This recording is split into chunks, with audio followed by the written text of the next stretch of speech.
আল হামিদুন। আল্লাহ রাব্বুল আলামিন তার নবীজিকে ডাক দিয়ে বলেন, হাবিব, আপনি বলে দেন সমস্ত মানুষদেরকে আপনি ডাক দিয়ে বলেন, যারা সব সময় আল্লাহ তাআলার প্রশংসা করবে,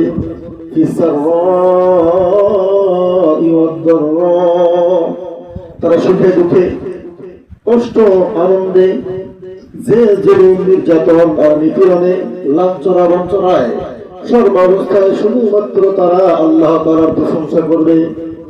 যারা সর্বাবস্থায় আল্লাহ রাব্বুল আলামিনের প্রশংসা করবে, আল্লাহ রাব্বুল আলামিন ডাক দিয়ে বলেন, আই আউয়ালু মান ইউদা ইলাল জান্নাল হামিদুন।